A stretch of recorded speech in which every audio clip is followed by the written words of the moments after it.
You're listening to the Mind Your Business podcast, episode number 57. Today, we're talking all about how to work less so you can make more. So, stay tuned. Hi, I'm James Wedmore, and I've built a 7-figure internet business that offers the financial freedom to do what I want, when I want. And I'm the first to say that hard work and hustle are not essential ingredients for your success. So, how do you build a thriving business from the inside out? This is the Mind Your Business podcast, featuring myself and co-host Phoebe Mroczek. All right, hello everybody, James Wedmore here. And I'm Phoebe Mroczek.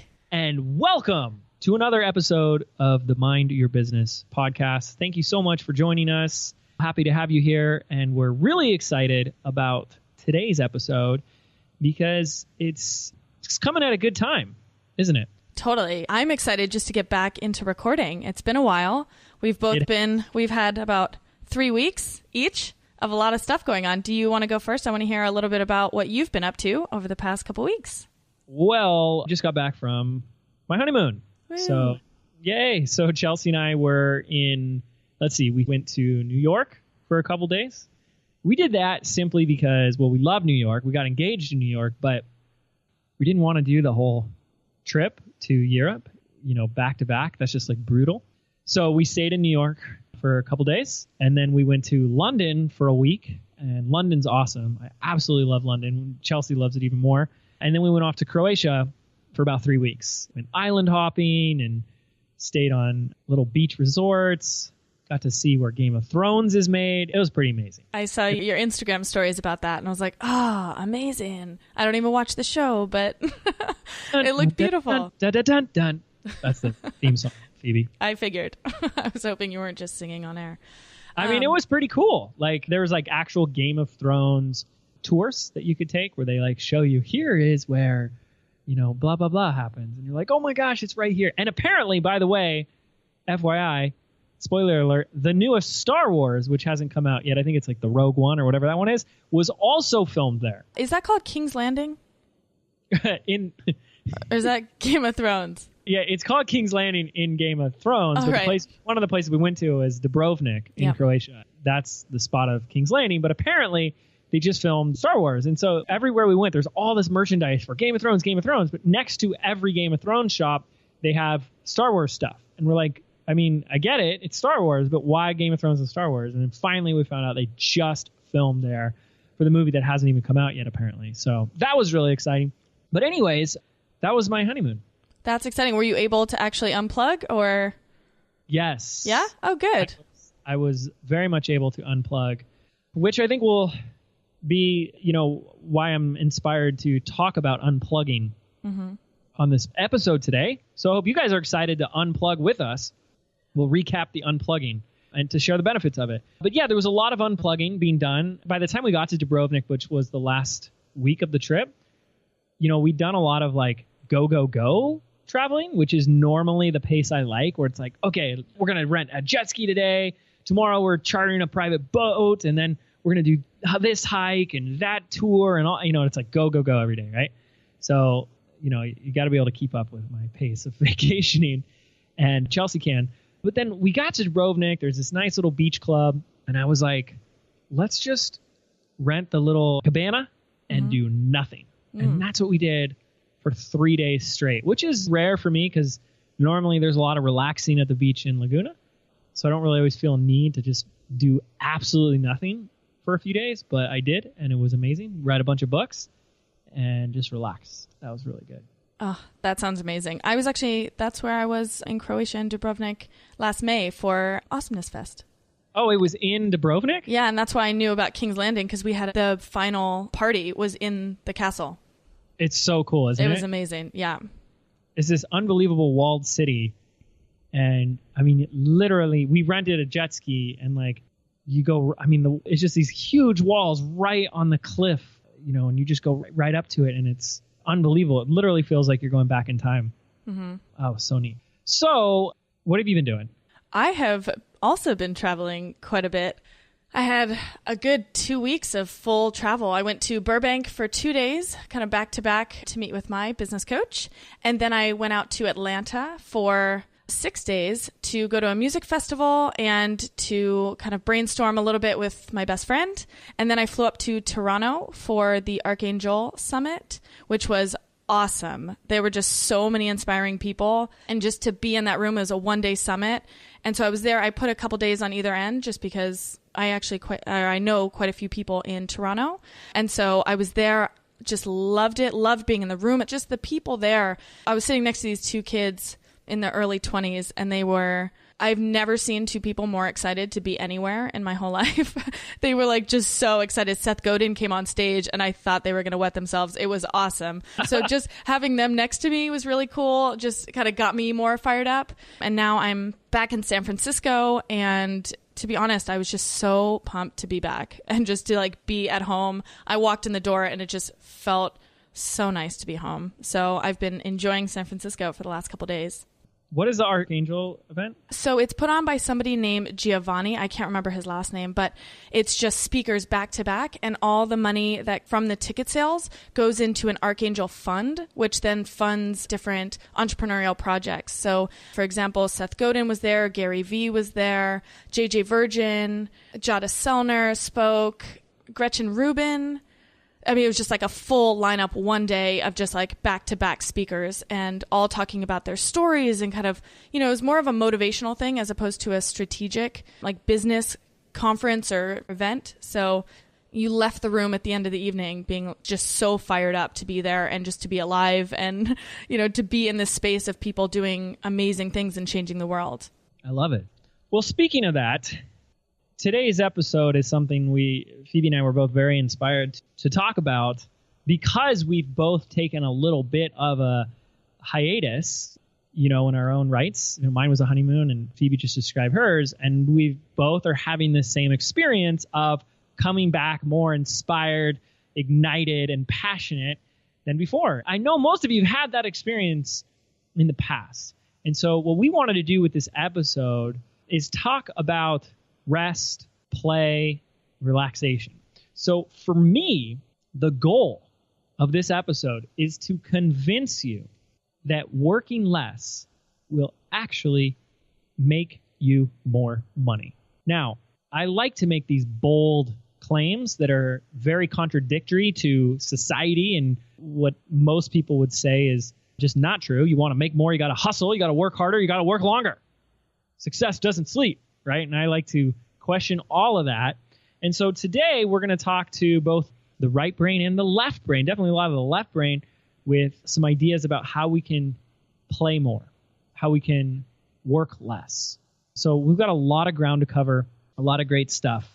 So let's get into it. Phoebe, what do you say? Awesome. I'm excited about this. I know I say that every episode, but this was one that I really feel like I'd never heard of, like this claim that working less and making more was actually a thing until a couple years ago. So I was a little behind the curve. So I'm excited to kind of wrestle with this a little bit and see what kind of reactions and conversations come out of this.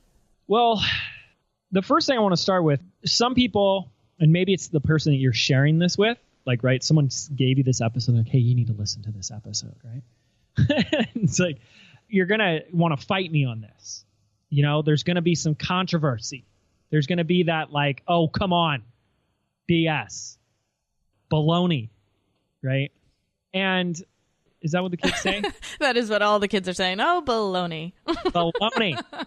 And, what I want to start with is that this mentality of working longer to make more or get more results or whatever, you have to understand that the vast majority of the population, at least in the United States, are employees. And as an employee, your value, most employees, is directly proportionate with the hours you work. Mm-hmm. I think about jobs I had in college that I was looking for jobs where my value was in just being there so that I could actually do homework and stuff while I was there. Like I was a front desk clerk at a gym. So I could literally just be there check people in and, make sure all the towels are folded. And then the rest of the time I was doing homework. That was awesome. I was getting paid and had the time to do my homework and, get those good grades. So if I wasn't there, if I wasn't trading that hour, though, I wasn't getting paid. And so we are conditioned in a society of being an employee where our value is directly proportionate to the hours we work. But if you're our ideal avatar and listener, which is okay if you're not yet, but if you are, you're not an employee. You're an entrepreneur. The problem is you're taking everything you've learned, the unconscious incompetence of what we've been taught and what we believed and what we've experienced of being an employee, and we're bringing that into entrepreneurship. Where if I'm an employee and I want to make more money, the most common, no nonsense, common sense way of making more money would be, well, I'm going to work longer hours. Maybe I'll work harder and I'll get a raise. But that's not how it works as an entrepreneur at all. And we're here to say that it's quite the opposite. So bear with us and we will make our case. But I'd like to go the furthest off the deep end and share one of my favorite quotes. I believe we've shared it on a past episode. Have we before? From Abraham-Hicks? Yeah, I feel like we have, but it's a worthwhile one, so let's do it again. The quote is, reduce your workload by 30% and increase your fun load by 30%, and you will increase your revenue by 100%. And you will increase your productivity by 10,000%, if there could be such a percentage. More fun, less struggle, more results on all fronts. That's Abraham. Yeah, well, I like that, right? I like fun load. Increase your fun load. yeah, but no more than 30%. Please. Right. Exactly 30. So then I have another quote from Tim Ferriss that I absolutely love. It says, being busy is a form of laziness. Well, that's pretty jarring, isn't it, right? Mm-hmm. Lazy thinking and indiscriminate action. And so what tends to happen as we convince ourselves that more work, working harder, working longer means more money, or that's going to guarantee our success, is we find ways to just be busy. And I will tell you, you can stay busy for every day for the rest of your life, and that to-do list will never be finished. So I feel like when people have conversations and you always ask, oh, how are you doing? Something that I used to always pride myself on was the fact that I could say, oh, I'm just so busy. And how many times do you hear that in conversations? How are you? Oh my God, I'm swamped at work. And you get like a sense of pride almost from that.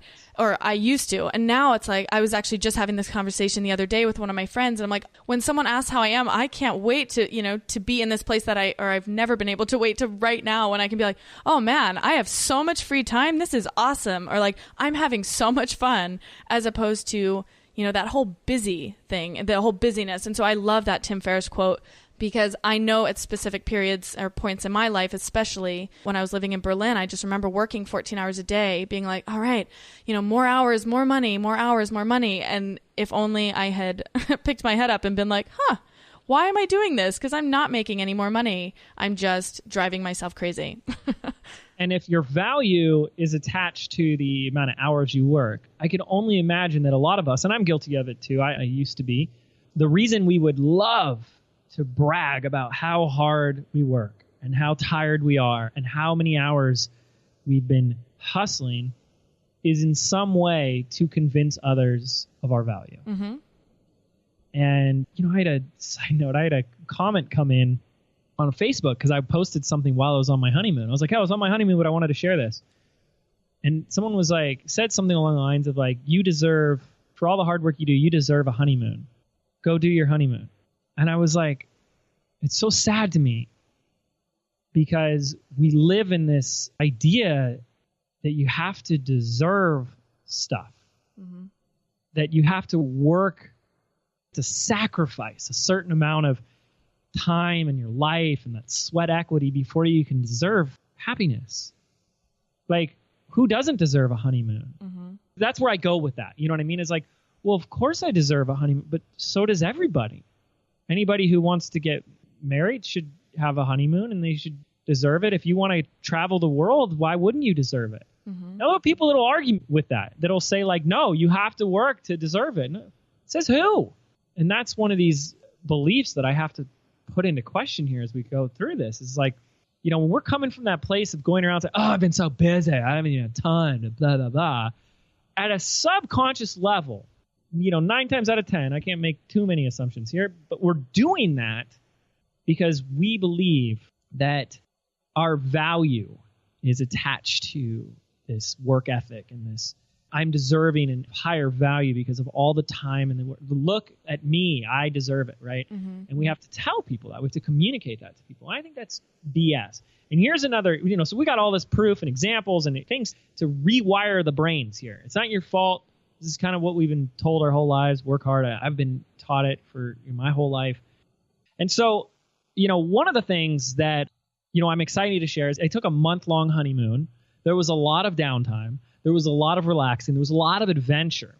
That so much happened in terms of, which we're going to get into, recharging the creativity and having time for reflection and just presence and enjoying life. Like, the thing is we work so hard and then we forget why we're working so hard because there's, you make all the money and then there's no time to enjoy it or to have time. We're sacrificing our time so you can have money.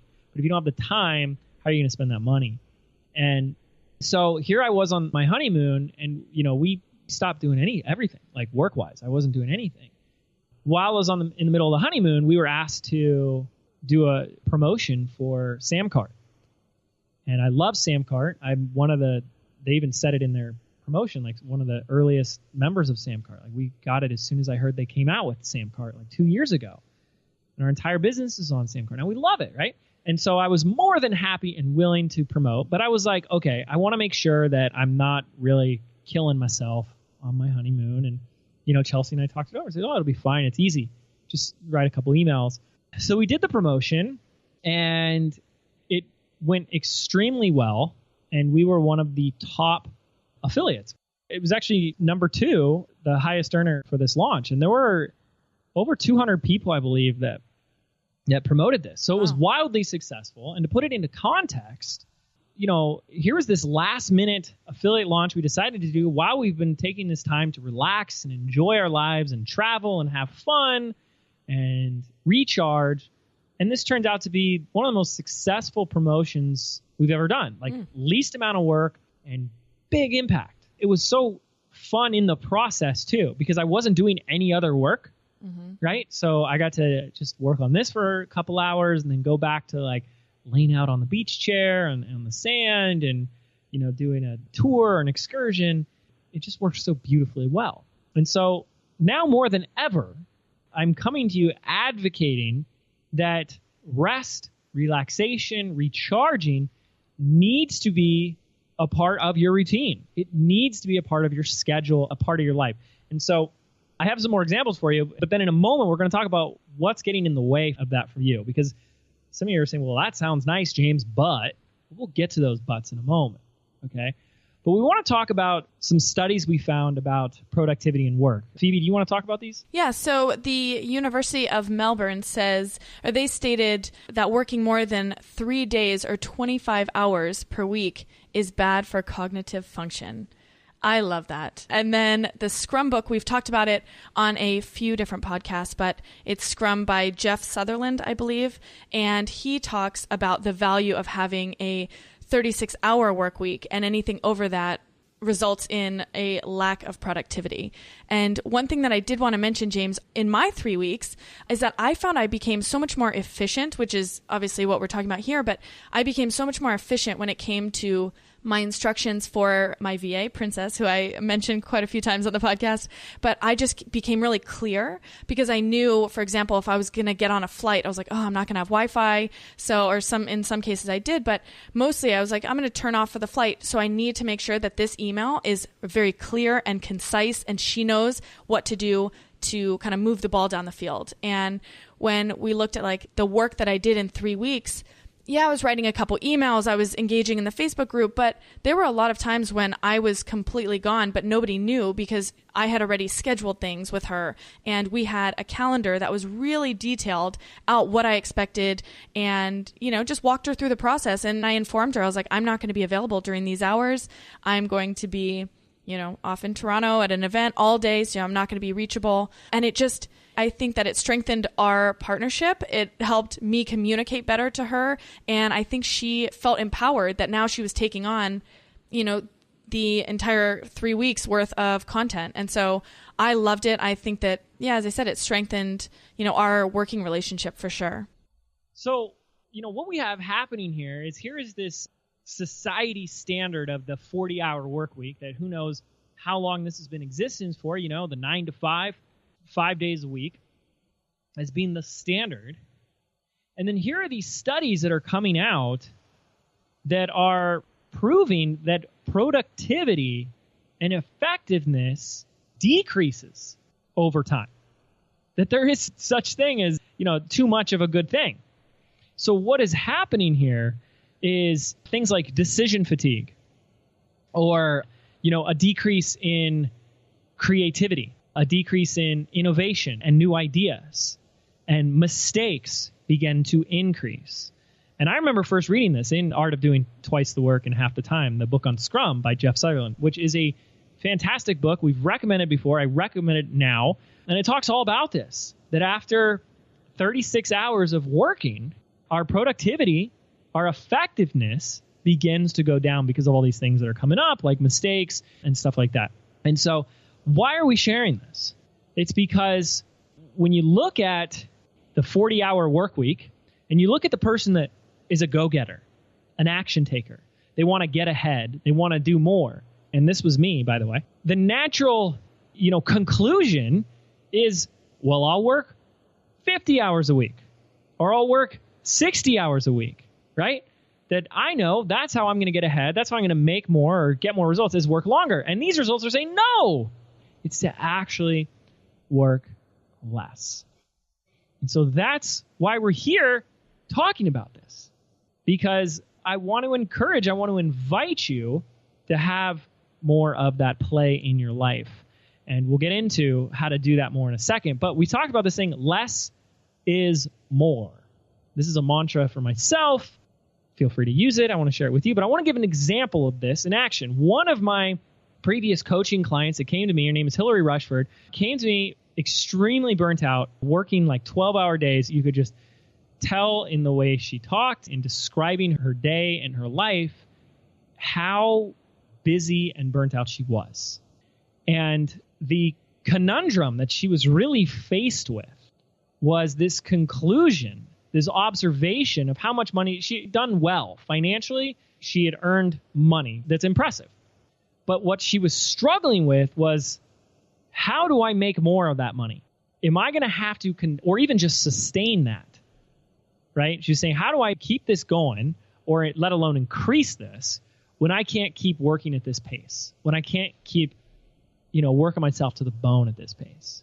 And one of the things that I did with her in our very first exercise, which I love this, a lot of things I do are very I don't want to say made up on the fly, but very intuitively driven. And so what we did is we were in my office and we drew a big circle on my whiteboard. Now, one of the things is when I have a client working with me, they got to give me all their, be prepared, all their numbers and stuff like that. And so I asked her, I was like, okay, what was your total revenue for the previous year? She shared the number. And I said, we're going to make a pie chart of your business for this year. It was 2014. And I want to see, where did all that money come from? And so, it was like, well, 1,000 came here, 500 came there, $2,000 here, blah, blah, blah. And at the end of this exercise, what we had was this pizza that had been cut into 35 slices. It was like a $500 sliver there, a $2,000 sliver here. And it was no wonder that you had this experience. You've spread yourself so thin, doing so many different things. Even though it all added up to a great number, it was a lot of little numbers in a lot of different directions. Mm-hmm. We began with this premise of less is more. And I circled 2 of her biggest slices of pie or pizza in this circle. And we said, we're just going to focus on these 2 things for the next 12 months. She 5x'd her revenue and hit $1 million in 9 months. In fact, 30 days of working together, she had almost hit the entire revenue goal of her previous year. All by following the simple premise of less is more. that you're going to work 14-hour days and spread yourself thin and stay busy and prove to the world, look at me, look how busy I am, look at how I deserve it, I earn it, look at me. More mistakes, more missed opportunities, more exhaustion, more unhappiness. And we've talked about, obviously one of my favorite YouTube videos, Vishen Lakhiani's Happiness is the New Productivity. It's about living your day-to-day, especially at work, with this blend of happiness mixed, gratitude for where you are, this happiness mixed with this excitement and eagerness for your vision of the future. And you can't really be happy and grateful when you're burnt the F out, right? So here's all this proof. Hopefully it's enough for you to convince you, open kind of a space in your brain to think about how working less, resting more, could actually improve your revenue, your sales, and grow your business. And if you still don't, believe me, I do encourage you and invite you to listen to that video by Vishen Lakhiani, because he walks in and shares how his company went from $200,000 in sales a month to $1 million in sales a month in 8 months by following this. And it wasn't rest specifically. It was about finding happiness and enjoyment and gratitude, but bringing more of that playfulness and loving of life now into their daily routine. And I'm pretty much saying the exact same thing. We're just calling it rest and play. So what do you think? Is that enough to convince people so that we can kind of talk about the how? I think so. One other point I want to make, because I've been hooked on these Audible books, and one of the books I'm reading now is Deep Work by Cal Newport. And so I think that this all ties together when you're saying for Hillary, like choose the two and then give yourself all this play. But when you're in those two, that's when, you put all your passion and all your creativity into these two projects, which then create the elements of flow, which that, it's just a big circle. When I'm listening to you say that she chose those two, it's like, all right, you guys chose those two. Then you devoted all these hours, however many hours you did to those two projects. She probably got into this deep work space, the flow state. And from that developed her passion for the projects, for her audience, which then created better results. So from almost I don't know, not necessarily left brain, but kind of in the middle somewhere, I see the tie between the two. As you were explaining it, I've never really thought of it that way before. Yeah. So to recap here, we have these studies about how working less hours is more productive, or the longer you work, the more mistakes you make, the more your productivity goes down. We have Abraham-Hicks talking about reducing your workload and increasing your fun load is going to increase your revenue by 100%. We have an example of me being on my honeymoon for the past month, the least amount we've worked all year by far, and having the most light and freeing and fun and successful promotion of the year. I'll give you the great example of Hillary Rushford and the less is more, 5xing her revenue. So sometimes the most simple advice can be some of the hardest advice to take. So we want to talk about for a moment here why this might not be so easy for us, right? It's very simple to say, don't work so much. And then you go, well, easy for you to say, right? So a lot of things come up. We want to address those. We want to talk about them. But if in the back of your mind, if there can be some trust, at least, keep an open mind for a little bit and trust us, do this as an experiment, prove me wrong, prove us both wrong here. At least in the meantime, if you could just try it on as an experiment, well, we'll see what happens. What I see is something that I struggled with, and as I've listened to my students and clients in the past, is this issue of guilt comes up.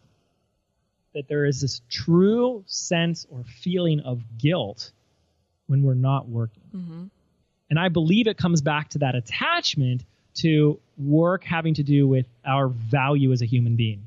That could be part of it. It could be this other idea that if we're busy, we're distracting ourselves from the truth, whatever the truth may be for you. Maybe that you're not focusing on what you really need to be doing, that you're not really doing the work that needs to be done. But as long as you stay busy, kind of like your crutch, it's your get out of jail free card. Because I'm so busy. No, I can't deal with, maybe a struggling relationship or a health concern because you're just so busy.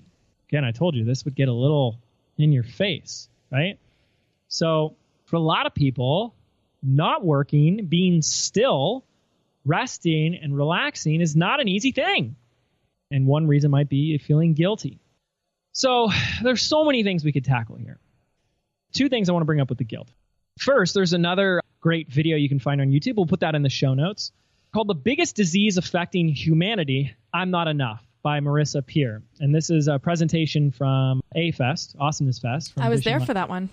You were there for that? I was. She is so inspiring, and her message is just so simple, so I'm excited. So simple and so brilliant. Like, I loved it. I've watched this video like 3 or 4 times now.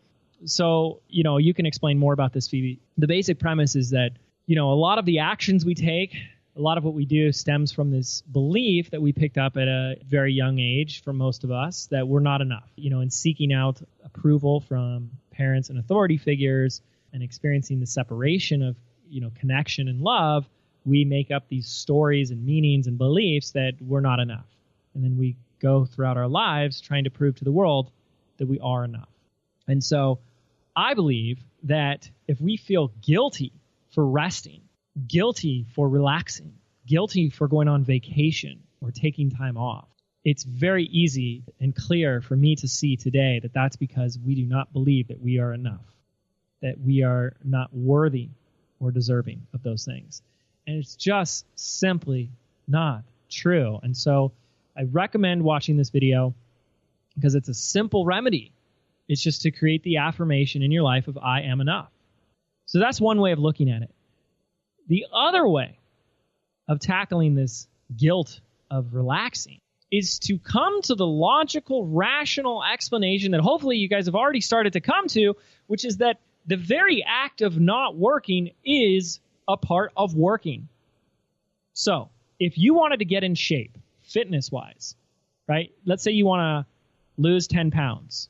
The weight loss, healthy lifestyle that it takes to lose those 10 pounds does not happen just within the confines of the 1 hour that you go to the gym. It is a 24-hour-a-day lifestyle. That's why it's called a lifestyle. It's the amount of stress or lack of stress in your life. That can actually lead to increased weight gain, is more stress. It's having proper sleep, walking enough. We did an episode on walking. It's the workout frequency. It's the food you eat. It's the food you don't eat. It's a 24-hour thing. Well, so is this, okay? So if you can begin when you are deciding to take some time off, if you can begin to tell yourself a new story that by you not working, by you taking this time off, this is part of you working, that this is a part of the job, that this is where your next big idea is going to come from, or this is the calm before the storm, right? That this is what you're going to do to build up the energy, the creativity, the intuition before your next launch or promotion. Well, if you can convince yourself that it is working by not working, it's part of work, I believe, and that's how I was able to really justify a lot of this back in the earlier days, that's going to remove a lot of this feeling of guilt, and you're going to lean into it a lot more. You're like, great, let's do more of this. I mean, I'm coming back from this, Phoebe, from this trip, and Chelsea loves hearing this. I'm like, why the hell are we not traveling more? Mm-hmm. I love hearing you say that. That makes me excited. Yeah, it's like, why aren't we doing a launch from every country on the planet and going somewhere new? And I mean, we just love the idea of and so we've already got new trips planned. We're going to do a few weeks in New York. We're going to rent an Airbnb there. And then Chelsea's going to plan out London. She wants to do 2 months in London. And it's like, great, we're going to do some sort of project or inspiring idea there where there's rest on either end and then a project in the middle. Okay. So does that make sense so far? It does. And one thing I do want to say about, well, two things actually. One was dealing with, travel specifically. So I just remember for me, when I was living in China, I was living there for about 3 years. And I just remember seeing things that were just so different. China is such a quirky place that you would see something and I'm like, why do we do it in America this way when the Chinese have mastered it this way? And it's just so much more inspiration when your environment has changed. So regardless of, whether you go overseas or just, go to another neighborhood, just get out of your comfort zone, I think is really, really inspiring. And the second thing is, obviously for me over the last 3 weeks, I've just had some time to put everything else aside and make room for, I talked about in the Abraham-Hicks, in my recap after the event, just that you put yourself in receiving mode because you've already, you've kind of pushed pause on all the other noise and space that's been taken up with all the busy work that you have to do. And now for the last 3 weeks, I felt like I was in this place of like inspiration and was like, all right, now my brain has quieted. So the things that now I hear are maybe channeled, maybe, or maybe they're just ideas that I wouldn't have had access to prior to, giving myself a rest and being okay with that. And I know for me personally, I've talked about this on the podcast before, just that I'm really dealing with the guilt of not working and just convincing myself. And that's what I've literally been telling myself anytime I start to feel guilty over the last 3 weeks. I'm like, no, the play is the work. This is all part of my experience and my creativity and my zone of genius. And here are all these ideas that are about to pop up. And the more I like psych myself up for that, the more it actually happens. And I've been journaling like crazy, and it's just been a really exciting 3 weeks. So all of that to say that just make the room for, to put yourself in that receiving mode. Now, of course, I love that, by the way. The challenge then becomes, which I know you're going to resonate with this, Phoebe, which I do. I deal with this a lot. Is that the more you rest and start receiving that creativity, that inspiration, that, that those hits of intuition, the more like you want to jump back into work. Mm-hmm. Like, okay, wait, I got a new idea. Let's try this. Or, and it takes some discipline or, Vishen Lakhiani's discipline to not just rush back into there. Wait a second. This, I don't want to take away what I just, got access to. But I want to talk about something else too, which is going to challenge us creating this discipline of having the play be the work. And that's this concept called Parkinson's Law. And Parkinson's Law states that work expands so as to fill the time available for its completion. So what does that mean? That means you walk around with your stories of, I'm too busy, I got a lot of work to do, I don't have time for this, then all you have time for is that never-ending to-do list. And let me tell you, from 8 years of doing this, my to-do list has never been completed. I've never had a completed to-do list. And I know some of you guys are saying, well, I have. And I just call BS. I don't believe it. There's always something else that has to be done. It never gets 100% completed. There's always that thing. It's like, okay, well, today's to-do list got done. Yeah. But then we want to get a jump start on tomorrow and next week, right? There's always something else. And now we have to-do lists that are like low priority items and, not essential, not urgent, not important items. And we try and put as much onto there as possible, right? So that we never have to do it. So when you have a day of work where you do your morning routine, you open up the laptop and you say, all right, let's power through that to-do list. What happens is, according to Parkinson's Law, work expands so as to fill the time available for its completion. Your entire day gets filled with this to-do list. And then when you're done, you go, okay, I got a new to-do list for tomorrow and the next day. And then you start judging your quality of happiness based on this feeling of how many items you got done on a to-do list. It's a vicious, vicious cycle. So the way to break the cycle is you must schedule rest. You must add in the space for this playtime. And we're going to show you some examples of how I do that. But you must be diligent about this. Okay? So I highly encourage you to do that. If you say like, oh yeah, if I finish work early today, then I'll go do this. It doesn't happen that way, especially at first.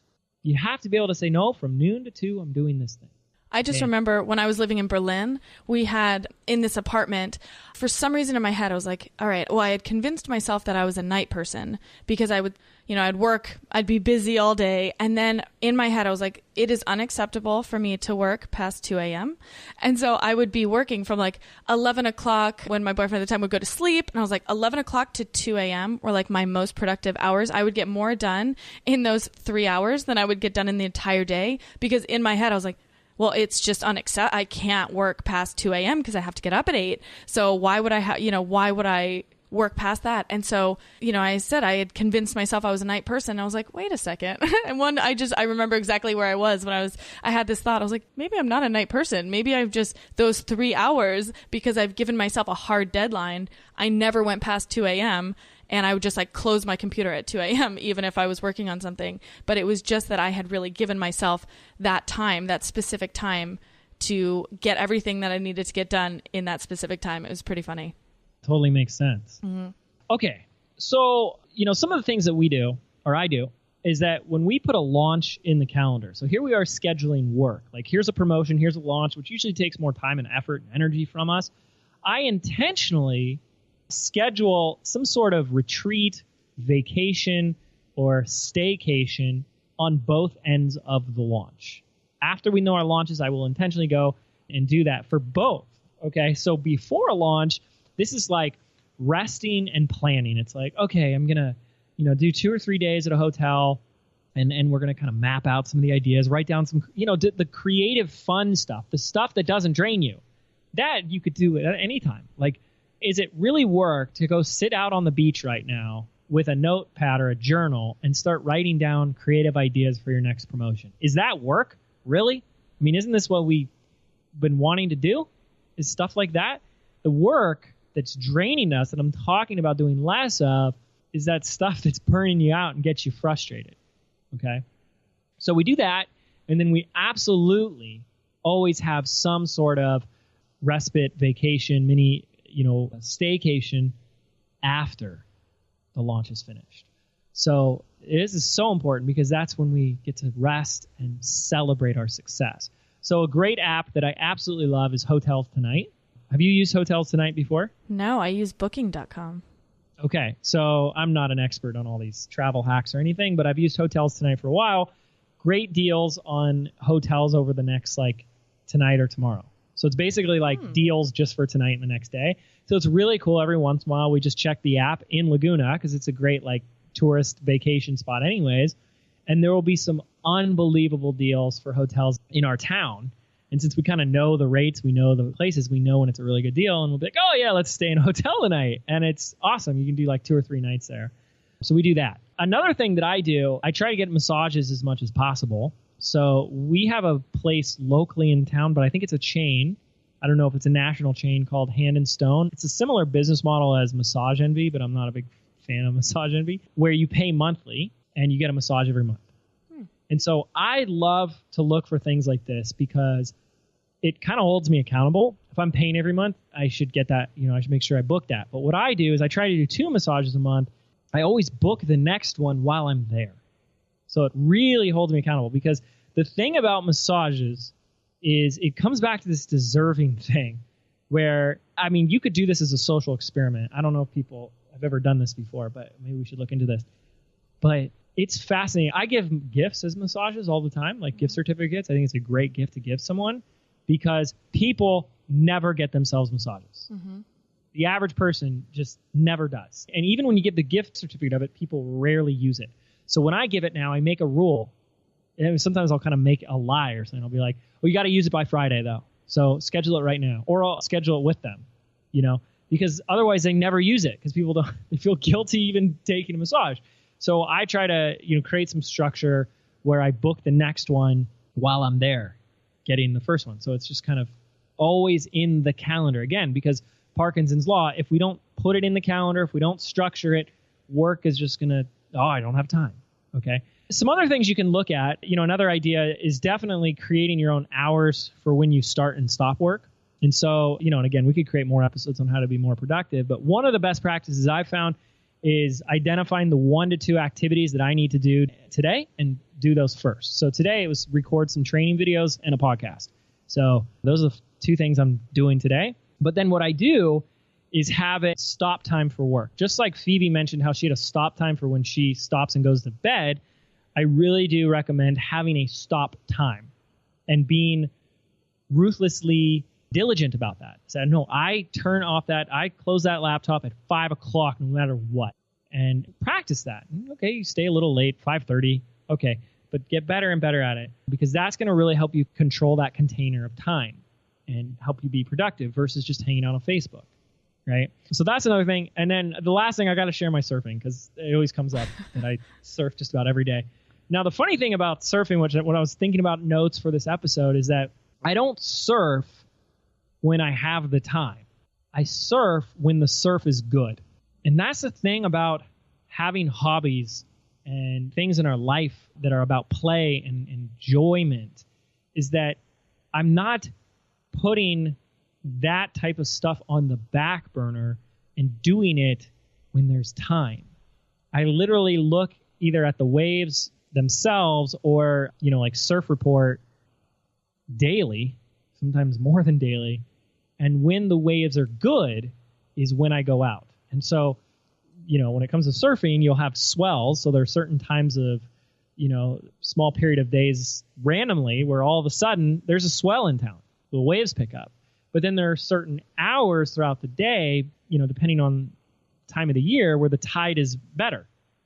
And so it's not about just going, oh no, Tuesday's a good day, but it's like Tuesday at like 3 to 5 is going to be a great time.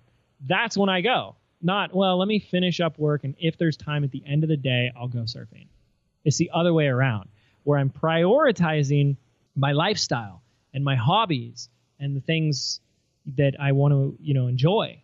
And so as I look back at this honeymoon, it was strategically planned to be, let's have this enjoyable, relaxing adventure of a time and find a way to put in some work in there as well. Versus it's our honeymoon, but babe, I gotta work. I'm so sorry. It was so opposite. It wasn't like I didn't feel bad. I didn't feel like, oh, I'm taking away from my honeymoon right now. No, it was totally opposite. It was like, oh, I got this great idea for a blog post right now. And that's, to me, the most beautiful thing. We talk about work less, play more. But what I believe that this conversation morphs into is having the work and the play be so blended together that you can't tell which is which. Yeah, it's a dance, right? It's trying to make the two, it's marrying the two to make them, I guess, dance the way that you want them to. And I think also incorporated into play for me recently has been a new experiment that I'm running in my own life, which is a fitness experiment. And similar to the way that you kind of booked, you book your following session at the massage parlor, I have bought a 10 appointment package with my personal trainer. And I did that intentionally because I was like, if I do it one-off, I'm just going to come up with every reason and excuse in the book not to show up. So we've gone to 3 times a week now. And this morning we worked out at 6:30 in the morning, and that was rough. But it was, now that I know, I have that in my calendar. So I know, Sunday, Tuesday, and Friday at 12 p.m. at like over my lunchtime, that's when I know I'm going to meet him in the park and we're going to do our workout. And I don't have to think about it because it's scheduled. I get a 30-minute reminder from my, Google Calendar, and I just know that that's what I have to do because it's already set and scheduled. And also, I've been one of my new intentions is trying to enjoy cooking because I don't enjoy it at all. And so instead of putting just dinner in my calendar or, lunch or whatever, I put enjoy cooking. And so now when I look at my calendar or something pops up, a notification pops up on my computer, it's like enjoy cooking. And that's something that's made a huge difference for me. All right. So that's our episode. And again, I said at the beginning of this episode, my goal is for us, Phoebe and I, to convince you to work less. Not just for any other reason, but that, you'll experience more joy and happiness, but not the expense that it's going to cost you money or you're going to lose money, that you can actually make more money in the process. So, before we wrap this episode up, I want you to take a good hard look. Have you been listening to this episode while working? Have you been totally multitasking while listening? Or have you used this time to go for a walk or relax or do something enjoyable? Maybe you're just going for a drive. I hope you have, because that's a really good indicator that you're open to this. So, this has been something that I've become so passionate about because I literally started my business from the mindset and the idea to win, to be successful, I can work harder than the next guy. And boy, it's definitely changed a lot. It really has, because if we're trying to win, who are you in a competition against? Only yourself. And if it isn't now, it will one day. You'll wake up and say, why am I doing this to myself? Why am I killing myself, sacrificing so much of my time and my energy? What's it all for? Right, and that's actually a good case scenario, right? Or you end up in the hospital because you have heart problems from all the stress and, frustration that you've been living out for the last couple of years. Like that, there's always that too. So I invite you to add more of that play into your work schedule. Thank you so much for listening. If you haven't left a review for us on iTunes, you can do that now by heading over to jameswedmore.com/iTunes. We absolutely love reading through each and every review. And make sure to subscribe as well, because we got more episodes coming your way. We'll see you on the next episode. Take care. Are you frustrated that no matter how hard you hustle, no matter how much you get done in a day, you still feel like you have little results to show for it? Do you feel like you're doing everything right, but there's still something missing? Well, what if there was an easier way? What if your business could be fun, effortless, and profitable? Phoebe and I have put together a free audio MP3 for you, compiling the 77 business affirmations for creating success from the inside out. And we want to give it to you absolutely free. This is your chance to rewire your brain for bigger results in your life and your business. To get instant access absolutely free, simply visit 77affirmations.com.